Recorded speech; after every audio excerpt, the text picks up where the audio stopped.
Well, now it is time for Teach Me Tuesday, and today's segment is focusing on self-defense. Do you know how to protect yourself in a dangerous situation? It's something really everyone should know, men and women. And today we're joined by Josh Tuft, who owns Edge Fitness in High Point, and Edge Fitness trainer Alexandra Rice. Good morning to you both. Good morning to you. All right, what do people need to know about basic, self-defense? Yeah. Awareness about your surroundings? Absolutely. One of the biggest things that people overlook is often the idea that any successful encounter for me to survive that well has to start with me being aware of the dangers that are around me. So if I'm stuck in my phone or looking for my car keys or whatever that looks like in a distraction, that provides a prime opportunity for somebody to get too close, to get their hands on us, or some other scenario that puts us in a really bad spot.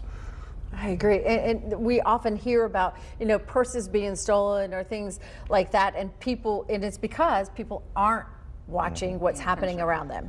Yeah. So when it comes to basic self-defense, what do we need to know? So there's a few key things. The first one is a lot of people like to focus on the size or the strength of the person. That's important, but if I'm aware of the surroundings, it becomes less so. It allows me to get away, keep a proper distance, and to really deal with an attacker that has an advantage in the size or strength department. The second thing is there are a few strikes and a few things that you can do in mainly any scenario that work, and so you don't want to practice a bunch of things once or twice, but a few things a whole bunch of times to really master those techniques. So as a woman, we're basically the same size. Right. What do I need to know? Well, the most important thing, like Josh said, is being aware of your surroundings. He can't hurt you if he doesn't have his hands on you. He's got to get close to you to put his hands on you. So a lot of times when people are going from their car and maybe into a grocery store and they're looking at their phone, how are you going to see him coming? I can't see him coming when I'm looking at my phone. But if I do see him coming and maybe I look at him and take a step back, he's going to think twice that maybe this easy target isn't so easy. Awesome. Generally, people are looking for victims. So if you take yourself out of that category by presenting what we call a passive challenge, so if somebody's walking towards me in a manner that makes me uncomfortable or is aggressive, and you can tell when they're making eye contact walking directly at you, that's different than somebody walking past you. Right. And so if you can say, hey, can I help you?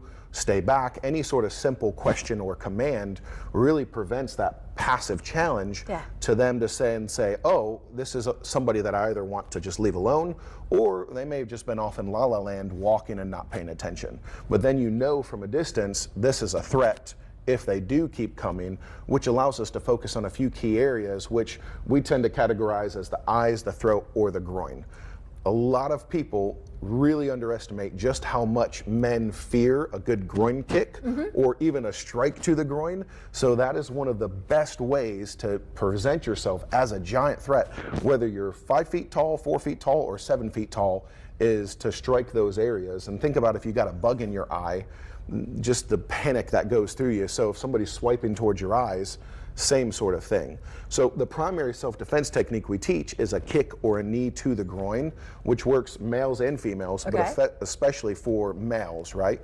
So if Alex was here and you or me were to attack, there's just a simple thing, like no matter where I grab, whether it's on her arm, her shoulder, her neck, whatever that is, the groin is presented so she can either throw a knee strike, or if I'm farther back and I'm stepping in, she can throw a kick to the groin to stop me from getting into that range. What I noticed that she did, though, was she didn't just put her hand right here, which would help. She also put the other hand here, which gave the power from the hip to the groin. Does that make sense? It is absolutely correct. Good observation. Yep, and it adds stabilization to her. So if I grab her and she holds that and grabs onto me, now she's got a stable balance to do that. And if I'm pushing or pulling her, she can use me for stability while she's throwing those attacks. All right, what if somebody comes from behind? Same sort of thing, but instead of a knee, we can work on a slap. So if I grab from behind, or we do what's called a bear hug, all she would do is drop her weight, slide to the side, present the groin, and either go with an elbow or a groin slap right there with like a cupped palm strike. Awesome. The other sensitive spot on lots of people, the nose. Do you ever go after that? Absolutely. Yep. So especially if I'm aiming for the eyes and I hit the nose, that's a happy surprise. Anything in there is great because there's a bundle of nerves under there that makes the eyes water. It's just a bad way to get hit. So if I'm coming towards Alex and she was to swipe her hand towards my eyes, it doesn't even have to be a closed palmed attack, just towards them, and I ran into that, or that gets in my eyes or hits my nose, that's a wonderful way to close that gap. And once again, I'm looking for a victim.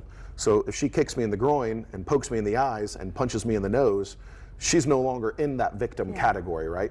And make screams, make noise. Absolutely. You want to get attention from anybody that's around. Although a lot of times you're like so stunned, you're like, nothing comes out. Yeah. So, all right, this is just the basics of what you're going to teach this Saturday. Tell me about the class. Yeah, so this Saturday at 10 a.m. we're doing a free women's self-defense seminar at our gym in Kernersville, and the idea is, like, we exist to help people live healthy and secure lives. And one of the ways to do that is to be able to comfortably defend yourself, just to have options. And so we'll be going over more in-depth topics like awareness, certain key strikes, and then practicing those with partners and in different scenarios.